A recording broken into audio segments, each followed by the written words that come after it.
ಸ್ನೇಹಿತರೆ, ನಿಮ್ಮೆಲ್ಲರಿಗೂ ತುಂಬಾ ಹೃದಯದ ಧನ್ಯವಾದಗಳು. ಯಾಕೆ ಧನ್ಯವಾದಗಳನ್ನ ಹೇಳ್ತಾ ಇದ್ದೀನಿ ಅಂದ್ರೆ, ಬರೋಬ್ಬರಿ 14,300 ಸಬ್ಸ್ಕ್ರೈಬರ್ಸ್ ಆಗಿದ್ದೀರಿ. ನಿಮಗಲ್ದೆ ನಾನು ಮತ್ಯಾರಿಗೆ ನಾನು ಧನ್ಯವಾದಗಳನ್ನ ಹೇಳಿ, ಜೊತೆಗೆ ನನ್ನ ಸಂತೋಷವನ್ನಾಗ್ಲಿ ನನ್ನ ವ್ಯೂಸ್ ಅನ್ನಾಗ್ಲಿ ನಿಮ್ ಜೊತೆಗೆ ಹಂಚ್ಕೊಳ್ಬೇಕು. ಆದ್ರಿಂದ ನಿಮಗೆ ತುಂಬ ಹೃದಯದ ಧನ್ಯವಾದಗಳು. ಇದೇ ರೀತಿ ನನ್ನ ಎಲ್ಲ ವಿಡಿಯೋಗಳನ್ನ ಲೈಕ್ ಮಾಡಿ, ಕಮೆಂಟ್ ಮಾಡಿ, ಶೇರ್ ಮಾಡಿ, ಮತ್ತಷ್ಟು ಪ್ರೋತ್ಸಾಹ ಕೊಟ್ರೆ ಇನ್ನಷ್ಟು ವಿಡಿಯೋಗಳನ್ನ, ಇನ್ನಷ್ಟು ವಿಶ್ಲೇಷಣೆಗಳನ್ನ ನಾನು ನಿಮ್ಮ ಮುಂದೆ ತಂದಿಡ್ತಾ ಇರ್ತೇನೆ.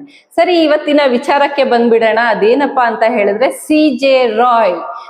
ರಾಯ್ ಉದ್ಯಮಿ ಆತ್ಮಹತ್ಯೆನ, ಕೊಲೆನ, ಮಾನಸಿಕ ಖಿನ್ನತೆನ, ಹನಿ ಟ್ರ್ಯಾಪ್ಗೆ ಹೆದರಿದ್ರ ಅಥವಾ ಮತ್ಯಾವ್ದಾದ್ರೂ ಎಕ್ಸ್ಟರ್ನಲ್ ಕಾರಣ ಇರ್ಬೋದಾ? ಇಷ್ಟು ವಿಚಾರಗಳು ಇವತ್ತು ಸೋಷಿಯಲ್ ಮೀಡಿಯಾದಲ್ಲಿ ಎಲ್ಲರ ತಜ್ಞರ ತಲೆ ಕೂಡ ಕೆಡಿಸ್ಬಿಟ್ಟಿದೆ.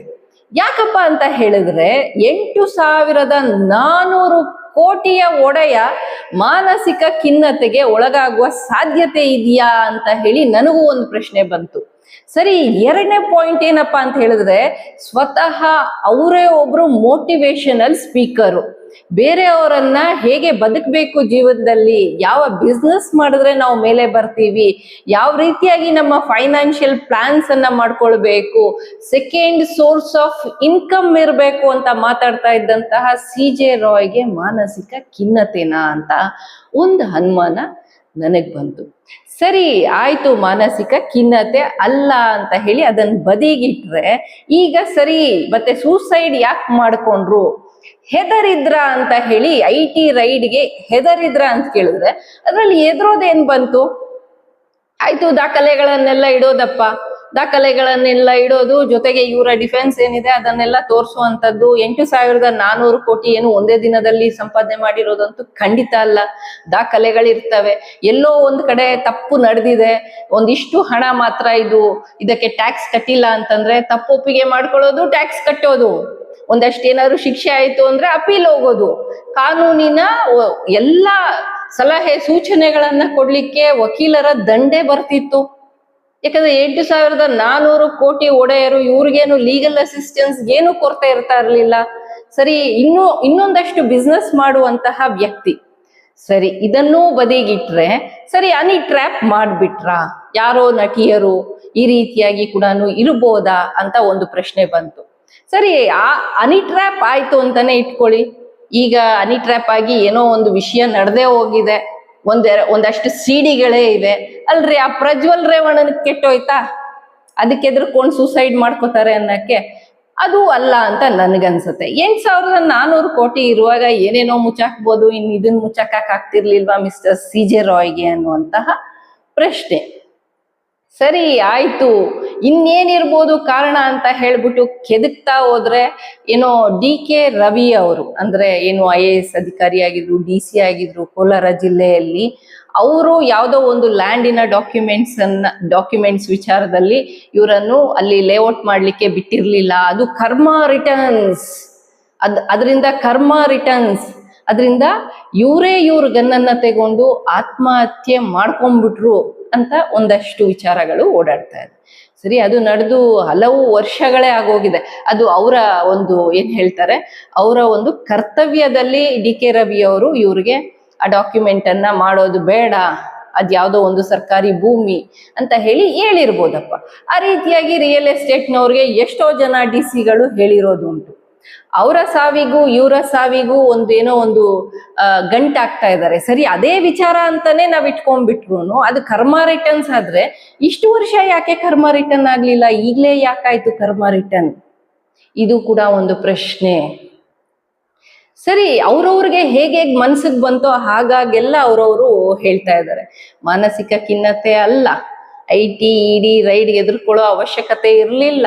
ಸರಿ, ಯಾವತ್ತದು ವಿಚಾರಕ್ಕೆ ಕರ್ಮ ರಿಟರ್ನ್ಸ್ ಅಂತಂದ್ರೆ ಅದನ್ನು ಒಪ್ಕೊಳ್ಳೋ ತರ ಏನು ರೀಸನ್ ಇಲ್ಲ. ಹನಿ ಟ್ರ್ಯಾಪ್ ಅಂದ್ರೆ ಅದನ್ನು ಒಪ್ಕೊಳ್ಳೋಕ್ ಆಗ್ತಾ ಇಲ್ಲ. ಮತ್ತೇನಿರ್ಬೋದು? ಅವರೇ ಒಂದು ಲೈಸೆನ್ಸ್ ಗನ್ನನ್ನ ತಗೊಂಡಿದ್ದಾರೆ. ಆ ಲೈಸೆನ್ಸ್ ಮಾಡುವಾಗ ಇರ್ಬೋದು, ಅದ್ರೊಳಗಡೆ ಬುಲೆಟ್ಗಳು ಎಷ್ಟೋ ವರ್ಷಗಳಿಂದ ಇದ್ದಿರ್ಬೋದು, ಯಾಕಂದ್ರೆ ಅದು ಬಳಕೆನೇ ಆಗಿರ್ಲಿಕ್ಕಿಲ್ಲ ಈವರೆಗೆ.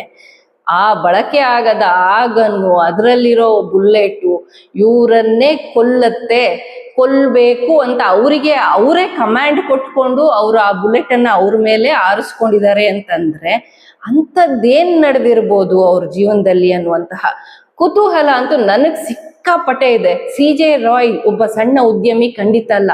12 ರಿಯಾಲಿಟಿ ಶೋಗಳಿಗೆ ಫಂಡ್ ಮಾಡಿರುವಂತಹ ವ್ಯಕ್ತಿ. Fund in the sense first prize 50 lakh, ಬರೋಬ್ಬರಿ 50 ಲಕ್ಷ, 1 ಕೋಟಿ, ಈ ರೀತಿಯಾಗಿ ರಿಯಾಲಿಟಿ ಶೋಸ್ಗೆ ಒಂದು 100 ರೂಪಾಯಿ 50 ರೂಪಾಯಿ ಟಿಪ್ಸ್ ಕೊಟ್ಟಂಗೆ ಗಿಫ್ಟ್ ಕೊಡ್ತಾ ಇದ್ದಂತಹ CJ ರಾಯ್ ಯಾಕೆ ಈ ರೀತಿಯಾದ ನಿರ್ಧಾರ ಮಾಡಿದ್ರು?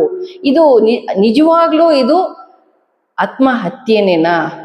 ಏನಾದ್ರೂ ರಾಜಕಾರಣ ಕಾರಣ ಇರ್ಬೋದಾ? ಏನಾದ್ರೂ ಕಾರಣ ಇರ್ಬೋದು. ಆದ್ರೆ ಅವರ ಅಂತ್ಯ ಮಾಡ್ಕೊಳ್ಳೋ ಅಂತ ದೊಡ್ಡ ಕಾರಣ ಏನಾಗಿರ್ಬೋದು? ಮಾನಸಿಕ ಖಿನ್ನತೆಗೆ ಖಂಡಿತ ಒಳಗಾಗಿರುವ ಯಾವುದೇ ಚಾನ್ಸ್ ಇಲ್ಲ ಅಂತ ನನಗನ್ಸುತ್ತೆ. ಯಾಕಂದ್ರೆ ಅವರ ಫೇಸ್ಬುಕ್, ಅವರ ಇನ್ಸ್ಟಾಗ್ರಾಮ್, ಅವರ ಯೂಟ್ಯೂಬ್ ನೀವ್ ಯಾವುದೇ ತೆಗೆದ್ ನೋಡಿ, ಅವ್ರು ಅಷ್ಟು ಲೈವ್ಲಿ ಆಗಿರ್ತಾ ಇದ್ರು, ಅಷ್ಟು ಆಕ್ಟಿವ್ ಆಗಿರ್ತಾ ಇದ್ರು. ಜೊತೆಗೆ ಎಲ್ಲರನ್ನು ಅವರು ಪ್ರೋತ್ಸಾಹ ಕೊಡ್ತಾ ಇದ್ರು, ಮೋಟಿವೇಟ್ ಮಾಡ್ತಾ ಇದ್ರು. ನೀವ್ ಈ ರೀತಿಯಾಗಿ ಕೆಲಸ ಮಾಡಿ, ಮೋಟಿವೇಶನ್, ಪ್ರೇರೇಪಣೆ. ಅವರು ಈ ರೀತಿಯಾಗಿರುವಾಗ ಅವ್ರು ಯಾಕೆ ಎದುರ್ಕೊಂಡಿರ್ಬೋದು?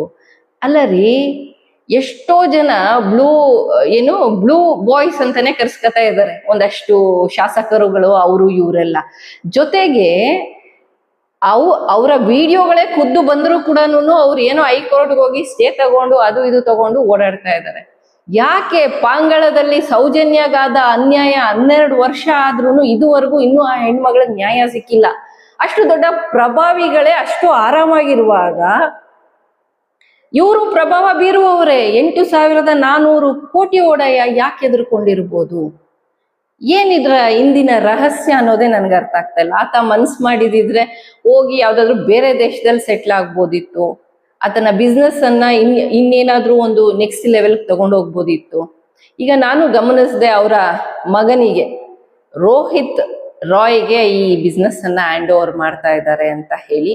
ಅದೇನೇ ಆಗ್ಲಿ, ಈ ವಿಚಾರ ನನಗೆ ಯಾಕೋ ಸಿಕ್ಕಾಪಟ್ಟೆ ಡೌಟ್ ಇದೆ. ಇದೊಂದು ಕೊಲೆ ಇರ್ಬೋದಾ ಅಂತ ಹೇಳಿ ನನಗೆ ಅನುಮಾನ ಸ್ವಲ್ಪ ಸ್ಟ್ರಾಂಗ್ ಆಗೇ ಬರ್ತಾ ಇದೆ. ಯಾಕಂದ್ರೆ ಆತನೇ ಅಂತ್ಯ ಮಾಡಿಕೊಳ್ಳುವಂತಹ ಯಾವುದೇ ನಂಬಲರ್ಹವಾದ ಕಾರಣ ಖಂಡಿತ ಇಲ್ಲ. ಎಂಥದೇ ಕಾರಣ ಇದ್ರೂ ಕೂಡ ಅದನ್ನು ಸಾಲ್ವ್ ಮಾಡುವಷ್ಟು ಅವರಿಗೆ ತಲೆ ಖಂಡಿತ ಇದ್ದಿರತ್ತೆ. ಇಷ್ಟು ಕೋಟಿ ಮಾಡಿದವ್ರಿಗೆ, ಇಷ್ಟು ಬಿಸ್ನೆಸ್ ಮಾಡಿದವ್ರಿಗೆ ಎಂತೆಂಥವ್ರನ್ನ ನೋಡಿರ್ಬೇಡ, ಎಂತೆಂಥ ಡಾಕ್ಯುಮೆಂಟ್ ನೋಡಿರ್ಬೇಡ, ಎಂತ ಯಾವ್ಯಾವ ದೇಶಕ್ಕೆ ಹೋಗಿ ಎಕ್ಸ್ಪ್ಲೋರ್ ಮಾಡಿರ್ಬೇಡ, ಯಾವ್ಯಾವ ಬುಕ್ಸ್ ಓದಿರ್ಬೇಡ, ಯಾವ್ಯಾವ ತರ ಐಡಿಯಾಸ್ ಇದ್ದಿರ್ಬೇಡ, ಎಂತ ರಾಜಕಾರಣಿಗಳನ್ನ ಮೀಟ್ ಮಾಡಿರ್ಬೇಡ, ಎಂತ ಸೆಲೆಬ್ರಿಟೀಸ್ನ ಮೀಟ್ ಮಾಡಿರ್ಬೇಡ, ವಕೀಲರನ್ನು ಮೀಟ್ ಮಾಡಿರ್ಬೇಡ. ಇವರು CJ ರಾಯ್ ಈ ನಿರ್ಧಾರ ತಗೊಂಡಿರೋದು something is wrong and something is fishy. ಇದು ಕೊಲೆನೋ, ಆತ್ಮಹತ್ಯೆನೋ, ಇಲ್ಲ ಬೇರೆ ಏನಾದ್ರೂ ನಡೀತೋ ಆ ಘಟನೆ, ಅವರು ಆ ಸಂದರ್ಭದಲ್ಲಿ ಆ ಸಿಚುವೇಶನ್ ಅನ್ನ ಅವರ ಕಂಟ್ರೋಲ್ಗೆ ತಗೊಳಕ್ಕಾಗದೆ ಈ ರೀತಿಯಾಗಿ ನಿರ್ಧಾರ ತಗೊಂಡ್ಬಿಟ್ರ? ಅದಂತೂ ನನಗಂತೂ ನಂಬಕ್ಕೆ ಆಗ್ಲಿಲ್ಲ. ನಾನು ಅವರು ಸತ್ತ ದಿನದಿಂದ ನಾನು ಇದನ್ನ ಅಬ್ಸರ್ವ್ ಮಾಡ್ತಾ ಇದ್ದೀನಿ. ಮೂರು ದಿನನ ಇವತ್ತಿಗೆ 3 ದಿನ ಅಬ್ಸರ್ವ್ ಮಾಡಿದೀನಿ. ನನ್ಗಂತೂ ಖಂಡಿತ ಅರ್ಥ ಆಗಿಲ್ಲ. ನಿಮಗೇನ್ ಅನ್ಸತ್ತೆ?